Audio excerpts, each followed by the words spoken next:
Bueno, para este tema tenemos que hacer un recordatorio sobre la circulación pulmonar, ¿cierto? Y ya en los primeros temas que vimos, habíamos descrito las características que tiene la circulación menor o circulación pulmonar, ¿no es verdad? A ver, ¿quién me dice cuáles son estas características?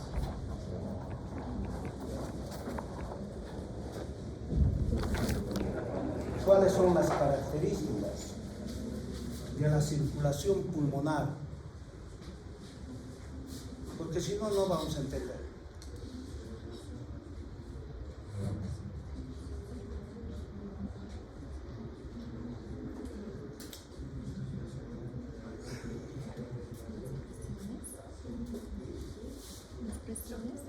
A ver, dime. ¿Ah? No, la característica que tiene esta circulación pulmonar con relación a la circulación sistémica, pues.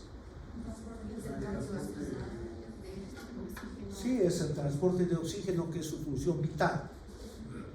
Pero ¿cuál es la característica? La característica es de que del corazón lleva sangre no oxigenada a través de una arteria al tejido pulmonar. Y en la circulación mayor va sangre oxigenada a través de la arteria aorta a los tejidos. Y en la sistémica, las venas llevan sangre no oxigenada de los tejidos al corazón. Y en el pulmón, las venas llevan sangre oxigenada de los tejidos al corazón. ¿No es verdad? Viendo ya esta anatomía,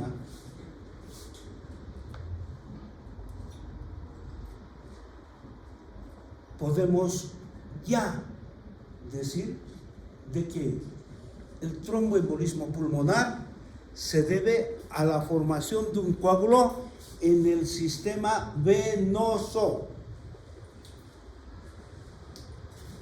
¿Cierto? Entonces, todo lo que va a provenir de las venas va a llegar al parénquima pulmonar, al pulmón. En cambio, cuando tenemos una enfermedad o accidente vascular cerebral, tiene que ser a través de las arterias, con sangre oxigenada, nada de las venas. Esa es la gran diferencia. ¿De acuerdo? Por lo tanto, decimos como definición que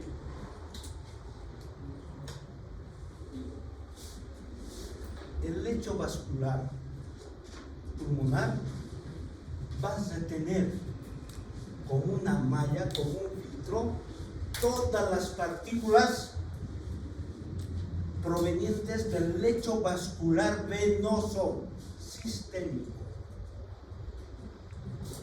Todo lo que viene, ¿a través de qué venas? ¿Cuáles son las venas?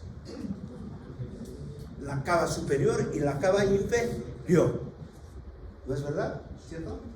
Entonces, aquí tienen ustedes un diseño donde son las venas, lleva a la cava inferior, a la aurícula, de la aurícula pasa al ventrículo, del ventrículo a la arteria pulmonar y de la arteria pulmonar al pulmón.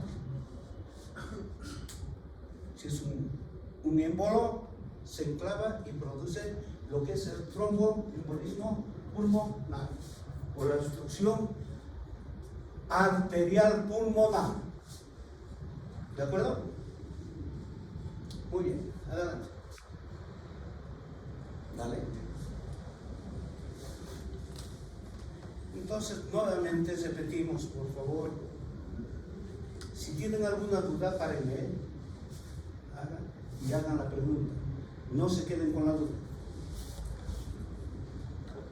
El tromboembolismo pulmonar o la tromboembolia pulmonar se produce cuando un segmento del trombo, del coágulo, se desprende y se convierte en émbolo y viaja a través de la circulación venosa hasta llegar al corazón y del corazón a los pulmones. Este émbolo se enclava, obstruye, se impacta en la arteria pulmonar, no en la rama principal, sino en las ramas pueden ser globales, pueden ser segmentarias o subsegmentarias. ¿De acuerdo? Dale. Por lo tanto, otra definición es un síndrome clínico patológico producida por la interrupción de la circulación arterial pulmonar por coágulos sanguíneos. ¿Cierto? Esto cuando se trata de coágulos sanguíneos. Pero hay también la tromboembolia gaseosa, la tromboembolia infecciosa, ¿cierto? Por coágulos de pus, coágulos de grasa, coágulos de gas. En este capítulo vamos a ver solamente sobre la tromboembolia pulmonar de tipo vascular, sanguíneo. Dale. Dale. Muy bien. De acuerdo a su incidencia en estudios grandes, se ha observado, generalmente tomamos en cuenta el país del norte, ¿no es verdad? Porque tiene mayor casuística. Se presentan 600.000 casos por año, de los cuales 200.000 mueren al año por este evento y 60.000 mueren en la primera hora de producido el evento del tromboembolismo pulmonar. ¿Ya? Entonces no es una entidad que debemos dejarla pasar. Y en esta estadística grande han observado que hay unas 20.000 muertes por año post-tratamiento. Se hace el tratamiento, se hace el control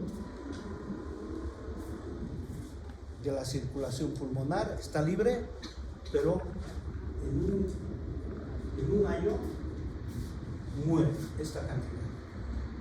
¿Ya? De ahí que el evento de la tromboembolia pulmonar no es única.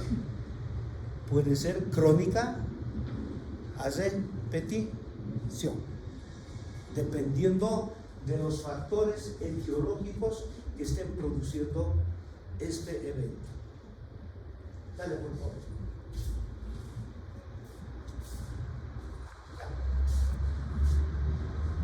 Epidemiológicamente, tercera causa de muerte en hospitales. Vamos a ver por qué. La prevalencia en hospitalizados es del 1%. El diagnóstico, fíjense, el diagnóstico clínico, solo el 30%. ¿Ya?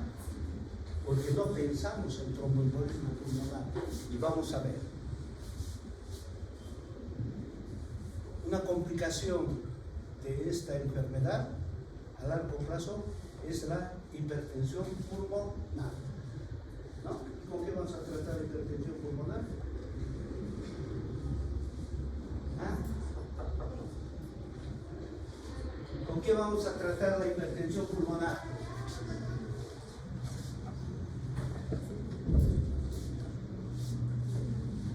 El pulmonar crónico. ¿Con qué vamos a tratar la hipertensión arterial pulmonar? con el que toman los jóvenes. ¿Qué cosa toman? Viagra. ¿No es verdad? El sildenafil, ¿cierto? Dale.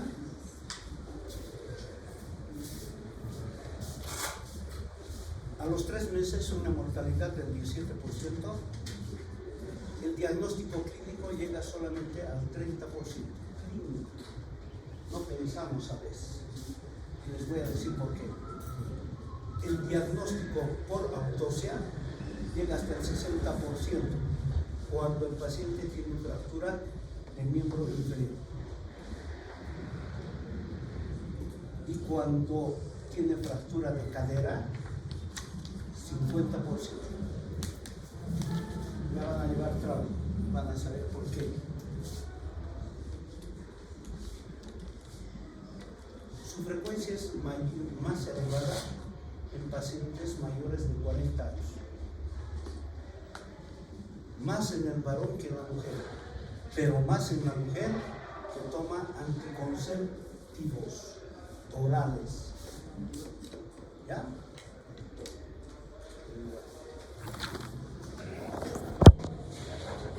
Algunos actos quirúrgicos o comorbilidades también tienen una incidencia en la aparición del tromboembolismo pulmonar. Cirugía general, generalmente en cirugías altas, grandes, gastrectomías, colectomías, ¿cierto? En cuadros de insuficiencia cardíaca congestiva se ha observado que hasta en el 14% se produce tromboembolia pulmonar. Traumatismos, especialmente de las extremidades inferiores. Neoplasias, hasta el mismo trastorno vascular de la deshidratación puede producirnos un evento de tromboembolismo pulmonar y de causa primaria desconocida un 40%, que es muy elevado. A ver, ¿por qué esa diferencia entre el diagnóstico clínico de tromboembolia pulmonar, que solamente llega a 30%, con relación al diagnóstico en la necropsia, ¿cierto? En la autopsia, de 60%? ¿Por qué?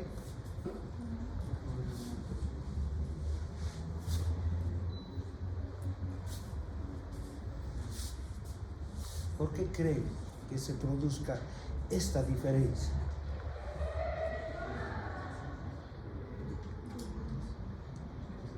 Esto está relacionado con la clínica, que vamos a ver, ¿cierto? Con la clínica.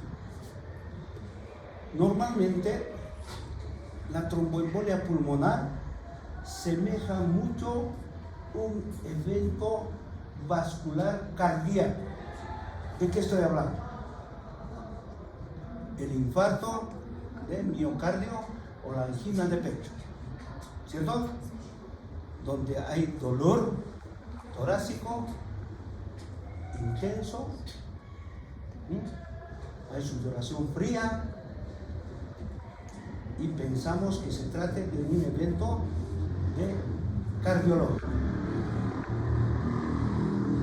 No pensamos en un evento pulmonar. De ahí esa diferencia que existe entre el diagnóstico clínico y el diagnóstico de autopsia. ¿Ya? Muy bien. ¿Cuáles son los factores predisponentes? Pregunta de examen, por favor. 2 eventos.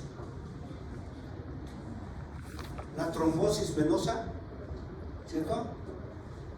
Y la hipercoagulabilidad. Esto está relacionado con que hay factores de sangre que ustedes van a llevar en hematología que aumentan la probabilidad de coagulación.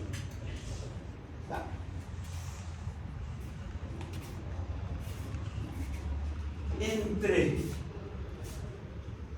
los factores que van a producir la trombosis venosa, anoten por favor esta primera, estasia venosa.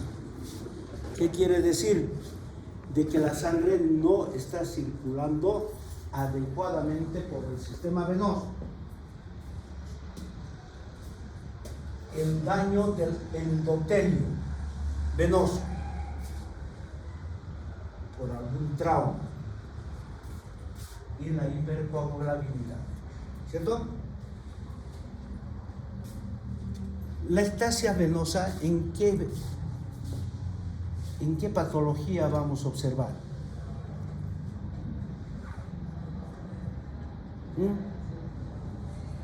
A ver.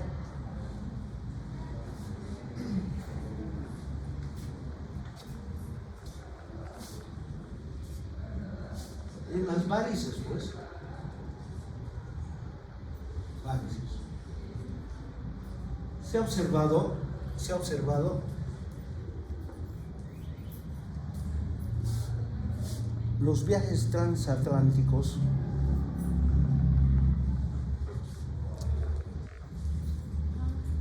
generalmente duran 6 a 12 horas, ¿verdad? Uno se va de aquí de Bolivia hasta Europa, demoran 9 horas mínimamente, y 9 horas que vas a estar sentado. ¿Ya? Entonces, ¿qué sucede?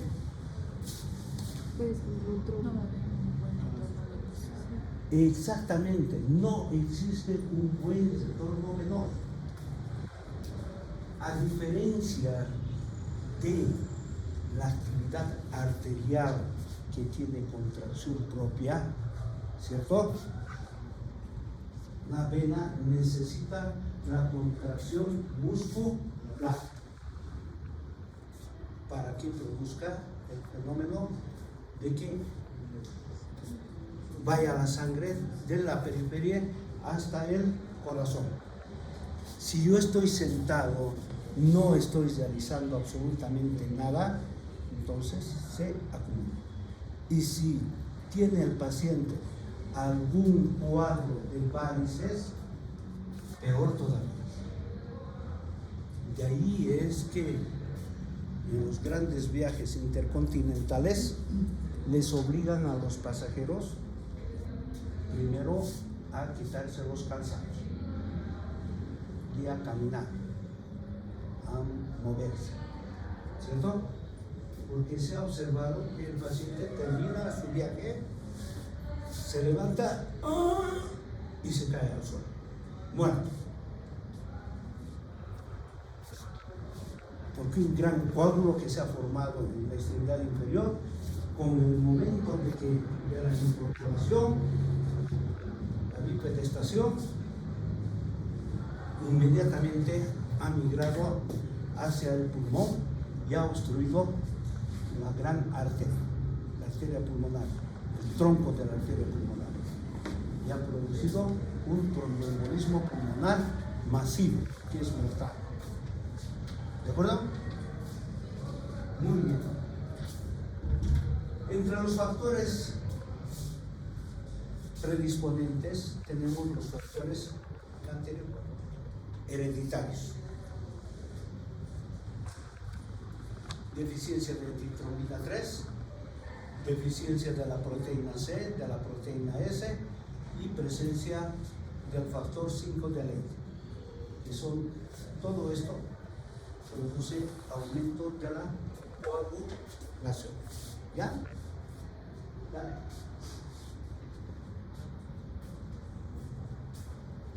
El fibrinógeno es quien forma el coágulo. Anticoagulante lúpico, la trombocitemia, que quiere decir el aumento de las plaquetas muy severa, más allá de 700.000, 800.000, trastornos del plasminógeno y la hiperhomocistinemia. Son factores que van a producir hipercoagulabilidad. ¿Dale? Factores adquiridos para que se coagule la sangre. cirugía mayor a 30 minutos, reposo prolongado en cama, no hace nada. Generalmente en el posparto, algunas señoras tienen, esto sí que no nos perdonamos, ¿no? La obesidad, ¿cierto? La insuficiencia cardíaca congestiva y el mismo infarto agudo del miocardio. Se puede producir una tromboembolia pulmonar.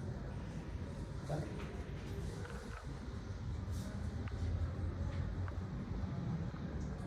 El uso de anticonceptivos orales,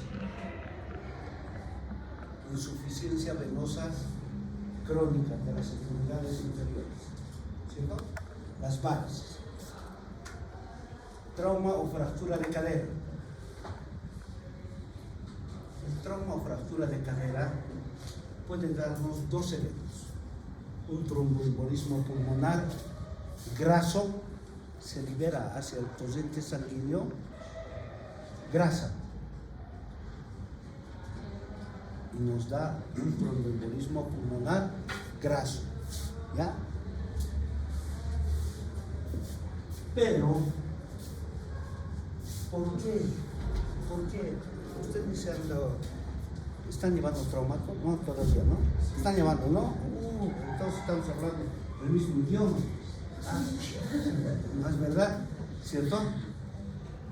En la fractura de cadera, ahora lo que hace el traumatólogo es reemplazar, hacer la prótesis directa.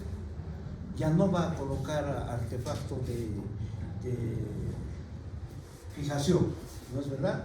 Ya no colocan clavos ni placas, nada. Directamente hace la prótesis. ¿Por qué? Porque su recuperación es rápida. A las 24 48 horas ese paciente está caminando. En cambio, en la fijación de la cadera, de la fractura de cadera por clavo o placa, generalmente la recuperación es en 3 meses. Y 3 meses que tiene que estar en cama, sin inmovilizado la extremidad correspondiente. Ayuda, pero no tendrían que hacer fisioterapia, o sea, movilizar tu pie, hacerte masajes en los músculos gemelos, ¿cierto? Para que funcione. Pero desgraciadamente no puedes hacer eso todos los días.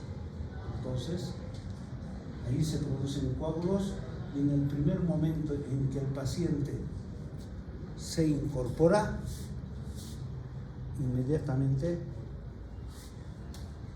recorre el émbolo y produce la obstrucción de la arteria bronquial. Puede producir la muerte súbita, ¿ya? Por eso es que nosotros a los traumatólogos a veces les pedimos de que siempre anticoagulen al paciente para evitar este evento, ¿no? Porque el traumatólogo dice, no ha sangrado absolutamente nada, porque no han puesto anticoagulante, han hecho un vendaje compresivo, trabajan sin sangre, blanco, ¿cierto? La cirugía ha sido todo un éxito y a las 2 horas el paciente se muere. ¿Por qué se muere? El clínico tiene que saber. La cirugía ha sido muy buena, ¿cierto? Y es este evento el que aumenta la mortalidad del paciente postoperatorio. El embarazo, porque comprime toda la circulación, el puerperio, las varices y el síndrome antifosfolípico. ¿Vale? Se ha observado también que las neoplasias juegan un papel importante, por supuesto, cuando uno ya tiene edad, toda cirugía ortopédica conlleva un riesgo mayor. Ni quiere decir de las cirugías neurológicas, porque a veces quedan parapléjicos, ¿no es verdad? Y tienen que estar en reposo. Inmovilizaciones y las parálisis, ¿no? ¿Cierto? Y aquí está todo lo que hemos hablado.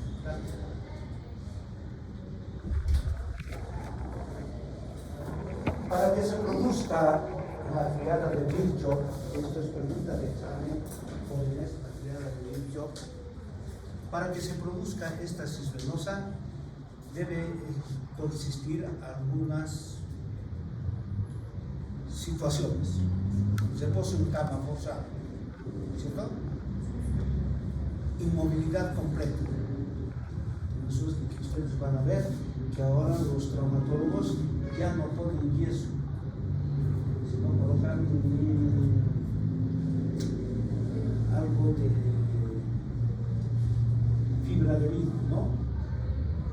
Fibra de vidrio, ya no colocan el yeso. La insuficiencia cardíaca, antecedentes de trombosis venosa profunda, la obstrucción venosa, obesidad y viajes de larga distancia. ¿Quién le molesta? No, dejale que lo vean. Para el daño epitelial, venoso, no arterial, sino venoso. Trombosis venosa profunda, trauma de las piernas, reemplazo de cadera o de rodilla y las quemaduras son muy frecuentes que produzcan trombosis a nivel de las venas por lesión de la íntima. Y en la hipercoagulabilidad, todo lo que hemos visto de todos los factores, ¿cierto? Dale.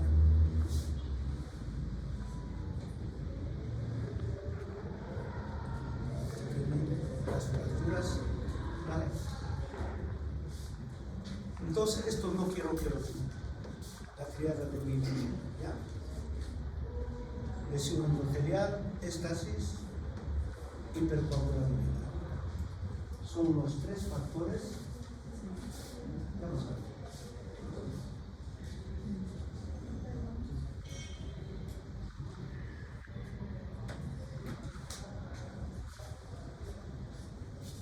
Entonces, tiene que existir los tres para que se produzca la trombosis venosa.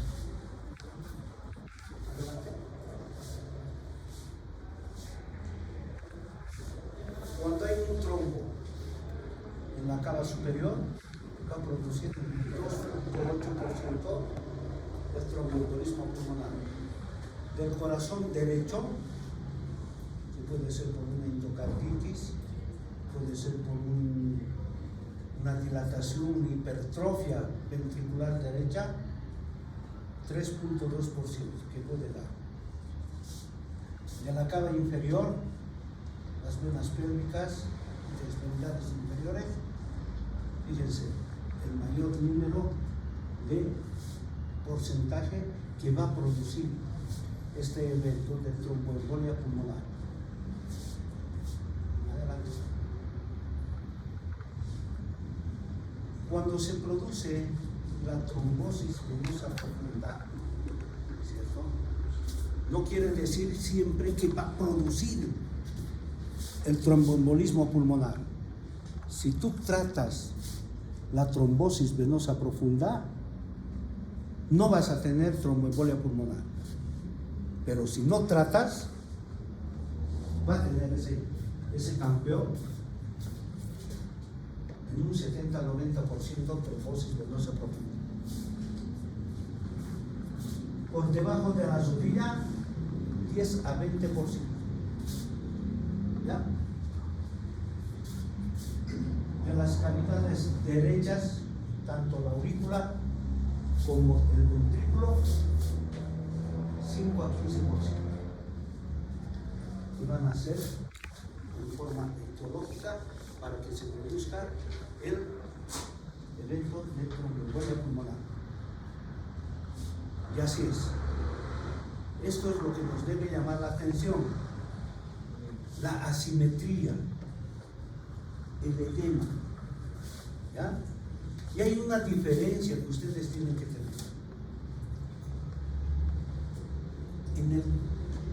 En la trombosis venosa profunda, el edema es caliente y la extremidad se encuentra congestiva. ¿Ya? En cambio, en la trombosis arterial, que nos va a dar ¿qué? La necrosis, y puede darnos, ¿cierto?, la amputación del miembro. Es fría y es violácea. Entonces, esa es la diferencia entre la trombosis venosa contra la trombosis arterial. Esto te espera para hacer el tratamiento. La trombosis arterial no te espera, porque necrosas rápidamente a distal lo que está obstruido, porque no hay irrigación y tienes que ir a amputación directa. ¿De acuerdo? Dale. ¿Cuáles son los TEP que se pueden producir? El TEP masivo se dice así cuando ha comprometido más de una arteria lobar.